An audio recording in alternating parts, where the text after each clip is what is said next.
Well, thank you for being here. All of that financial discussion was a good introduction to this conversation about the real world of globalization, goods and services. What's the future? Are supply chains being unpicked?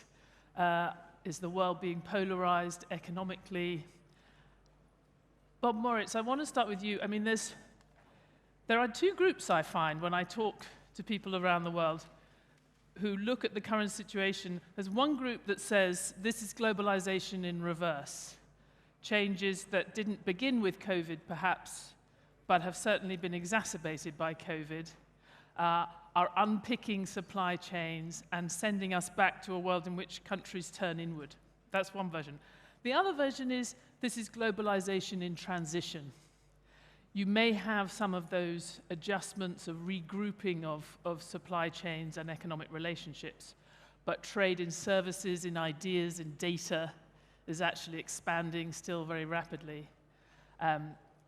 And perhaps we're moving to a less US-dominated vision of globalization, but it's not the end. What do you see when you look at the world?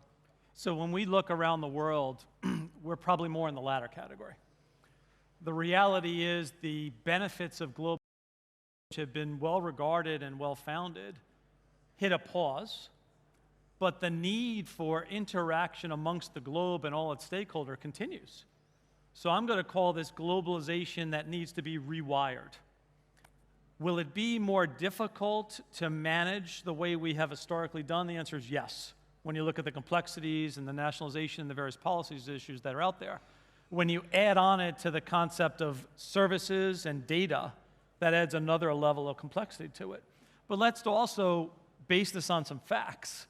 The reality is the world sees, perhaps outside of this region, a tremendous battle between the US and China. The reality is the trade between those two countries has never been higher.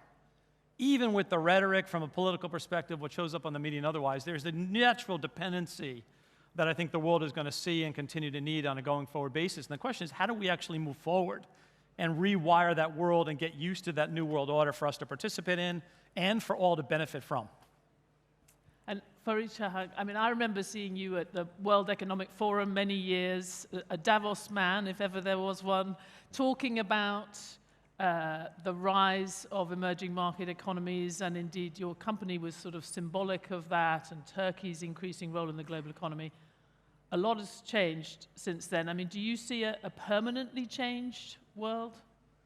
Well, to be very frank and open, Stephanie, the people who attended these conferences are the same people. It's shockingly different how overnight the views can be reversed. I'm not only an optimist, I'm a realist. And as a person, I have seen many crises. I've seen many financial crises. I've seen many inflationary environments. Name of the game, first of all, let's not be like a rabbit at night between the two lamps of a car frozen. We are very smart people. And if we can get the collectivity, inclusivity, collective wisdom in the world, I think we can solve this issue. Yes, one way or another, we're going to face recession. We may face stagflation. But we should get into this environment very smart. We should be prepared to get a collective action like we have done in 2008 crisis. You know, this G20, B20, government authorities, the central bankers, the type of collective action that's taken, even looking at the COVID period, I think people never expected that vaccine would be found in a month, not in years, that vaccine would be distributed so soon. And look, yes, last year I was in a mask in a room giving an interview in the Qatar Economic Forum. Thank God, alhamdulillah, everybody's here. We are now discussing other issues. The name of the game is, for me, to be very frank, some of the issues we talked about in Davos years ago. Right. I think now we are faced with the reality. I think certain institutions that we created aftermath of World War II, with the realities of World War II and aftermath, fantastic. Now they should be operating in an adjusted manner for talking to and for giving chance to many more, rather than those years' reality. I think inclusivity is very important for this. I believe globalization is here to stay. In a different version, yes. As we always say, but we forget sometimes. The only thing don't change is the change itself. So just say change too. The only thing is that we have to create agility in world organizations like in World Bank, IMF, United Nations, to tackle the issues with an agility without waiting. And World Health Organization has done a fantastic job during the COVID. I think in a pandemic of that kind, if we were able to go through this, since 1990s, the trade over the gross GNP of the world came from 36, 38% to 58%. There are buyers, there are sellers. There are suppliers, there are producers, there are consumers. You cannot just think about one side. We have to think about both sides. We have to think about the developing world. We have to think about the developed world. This game is played all together, Stephanie. We cannot just keep the game for one section. It has to be played all together.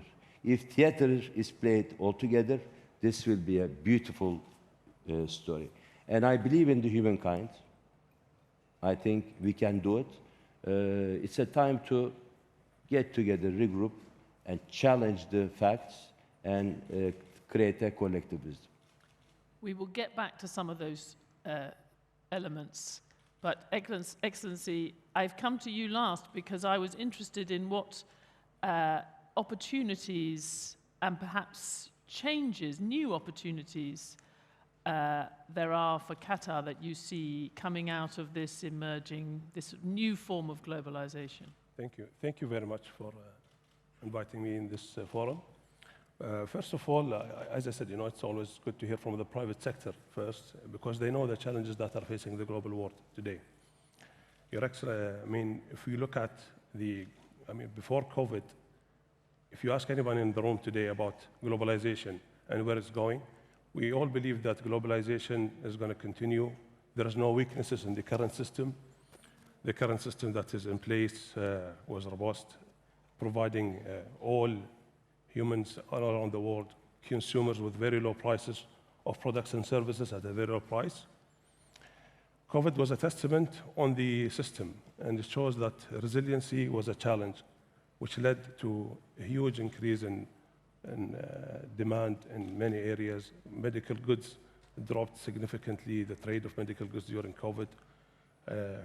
So what we have done over here in Qatar, and which we did as well in COVID, we tried to work with the international community to make sure that there is a huge supply of goods and services, of medical goods, and we moved on that. And in terms of resiliency, we built resiliency even prior to COVID. For example, in food security, we built a strong resiliency from 2017.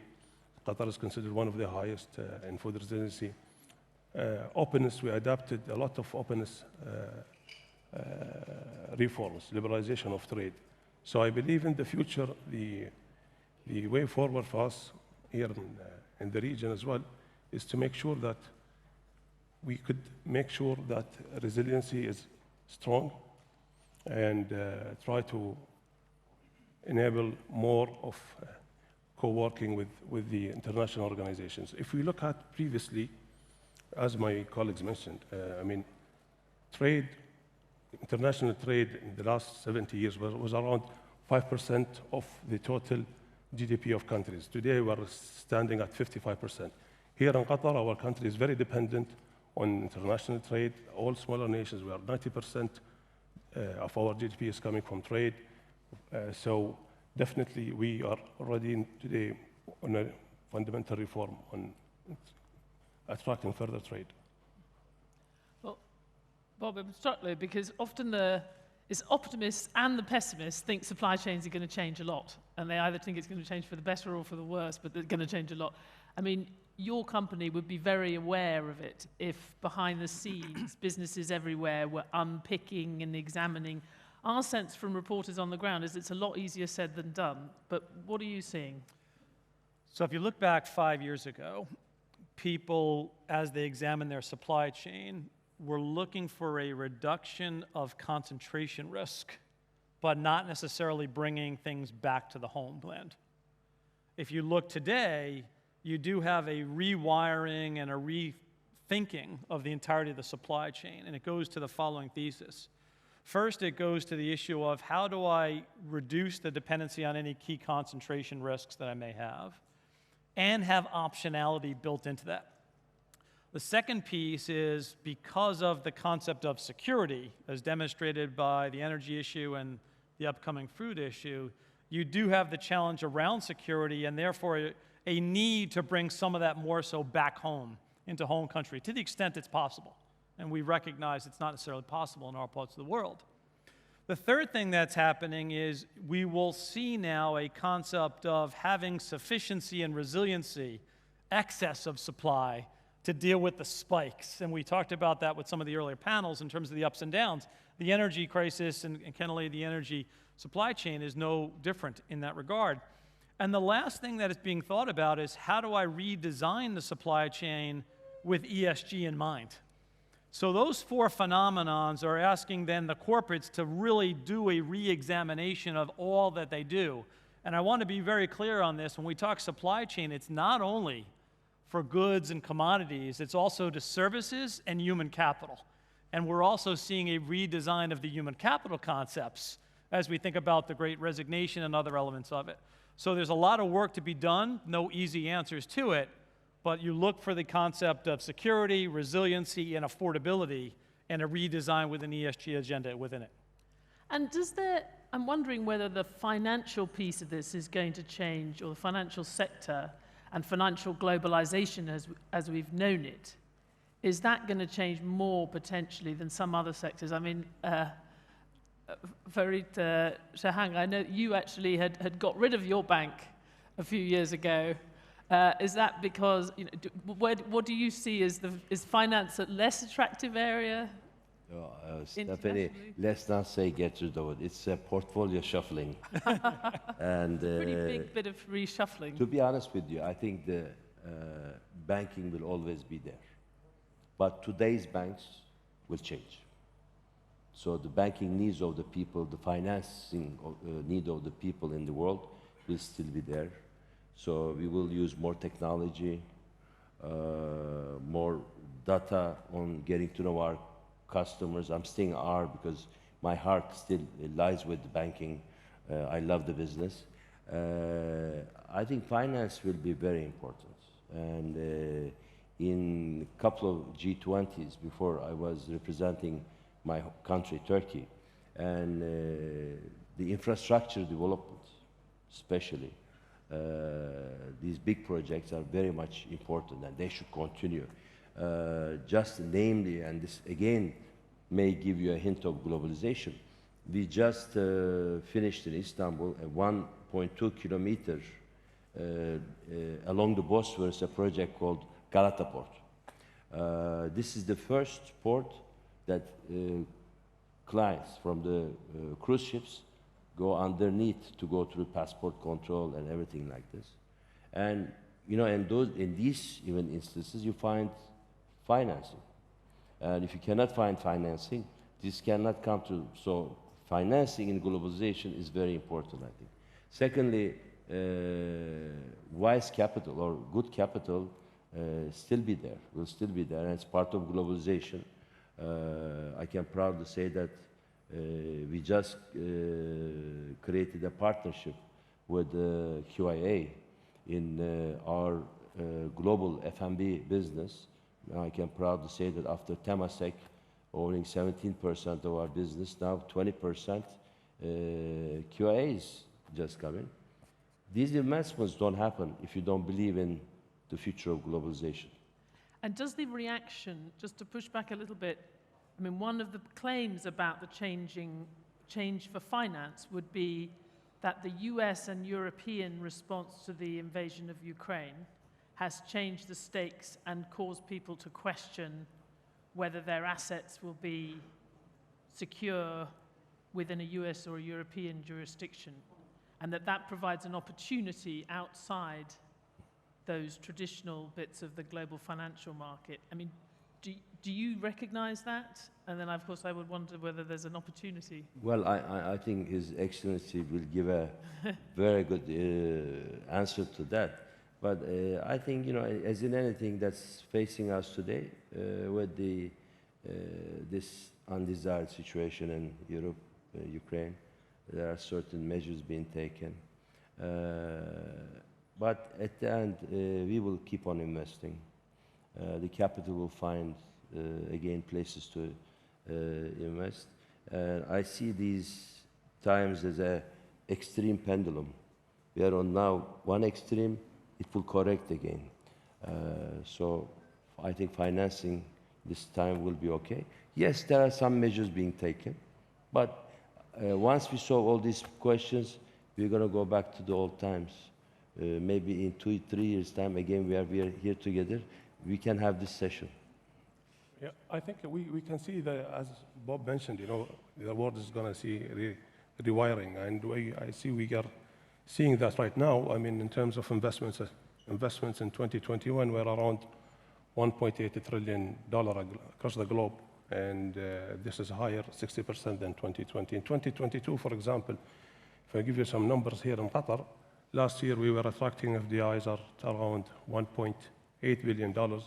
During this year, all in 2022, till date, we are attracting more than $3 billion, all in the capital market. So this as well shows you that the ongoing conflict, it's as well changing how we are seeing the world and where our businesses reallocating their funds. But, and specific, I mean, obviously, the gas business has been transformed by what's happened in the last few months. How does that change the way you're looking in the future? Yeah, I mean, if this is, I mean, the numbers that maybe that I was mentioning, these are the 3 billion attraction. These are all including the investments in capital market. If we take the announcements that happened even today when ExxonMobil announced the joint investment, shows you the amount of FDI that is taking place. I believe the energy demand is still going to be there, and the investments in energy and other sectors are going to continue increasing. So we will see more shift in the investments in the region. It will be, instead of, for example, focus on certain geographies in Asia, I think the Middle East will attract further investments and financing. I'm interested that Chairman Şahenk talked about collective action. I mean, one of the things that makes people gloomy about the future is the feeling that there isn't a body that can reflect shared economic values and get things done. You talked about global financial crisis. That was the G20 that responded. Very divided now. Last G20 meeting, there was a walkout by the US and other countries. So, Bob, I think everyone, I mean, how important is that we don't agree on some of those fundamental economic questions now?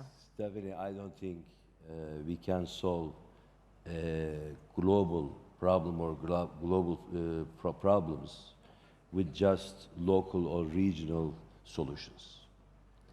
This is, when saying it comes out to be maybe too optimistic, but really it's a collective action. But where will that come and from? Resulting in, as much as possible, inclusive benefit for the whole as much as possible. The thing I would say, Stephanie, is that we are going to see more regional, multilateral organizations form as an alternative to some of those global mechanisms that we had previously. The question that's on the table is, as you think about those like countries or like institutions coming together, Are they actually trying to solve them for just the region, or are they trying to solve them for the world? And we do see, as you look at COVID-19, as you look at the issues around more broadly data or climate, you see the challenges that are more global in nature. The question is, are those regional institutions, those of the future, going to be connected sufficiently with some kind of connected tissue so we at least are connecting the dots around the world to get to solving the problems that have to happen? And it's going to be, again, a rewiring of what's needed in the future, because you have had a shift when you look at the realities of the U.S. playing such a dominant role in the last 80 years, to candidly a lesser role when you look at the growth of the economy and candidly the importance of the demographics of the world that we're living in today. And how can Qatar navigate that if you have allies all over the world, but it's not clear what the new rules will be, or we don't even know whether there will be overlapping jurisdictions. How do you see that? I think the trend is going on right now across the world. For us in Qatar, we are focusing on more bilateral agreements with our friends and partners. Just before coming to the panel, we were having a bilateral agreement with Georgia, for example, on economic and technical partnerships. So I believe moving forward, the bilateral agreements will take place between us and other countries, and I believe many countries in the world are going to that direction. As my colleagues mentioned, the bilateral system that is currently today is facing a bit of challenges, and it would require a reform. So I think the way forward is for more bilateral agreements.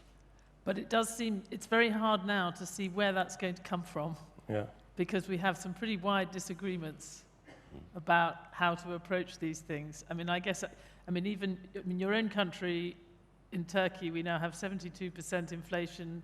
Foreign investors have, by and large, come out of Turkey. A very different approach to economic policy. We've got a long way to go to the story you described. This type of environment is an amazing opportunity to invest, especially like a country like Turkey. I have never seen such asset prices. The demographic benefit of Turkish population, the technology advancements, there are some amazing things happening. And when my friend talked about just touching demographics, in all these issues, we are forgetting about demographics. And within that, I'm not going to talk about the aging of the population, some countries losing population and so forth, for innovation, for advancement, for their contribution to social welfare and all these kind of things. I want to talk about Z generation. These kids have no nation. They have a different state of mind, and they want things now. It's interesting. This COVID, one of the benefits to me, apart from all the minuses, was I got to know my daughter. And apart from giving problems at home to my wife, because she's not used to me being at home, I really see a generation coming. They're amazing people. They're born into tech. They are technology. We learned technology. We grew up with technology. They are technology. They are the ones in Twitter. They are the ones in this and that platform. And believe me, this sustainability, clean energy, environment, equality, the discussions that we have, for them are must, they are reality. So everybody, father, mother at home, the company leadership, the governments, everybody, we have to really consider, because, Z generation in my company, they are the people that I work with. I have to get to know them. They are at the same time, they are my clients, I have to get to know them. And I'm still listening to the 80s music. I don't even understand their music that they're listening. So among all these problems, we have to be very careful with this new generation coming. They're going to create a lot of voice, and we have to be, rather than reacting, we have to accept them to understand what they want. I think we have to leave it there. As someone who has a 16-year-old son, I'm a bit worried about if he's the future. God help us all. But thank you very much to all of you.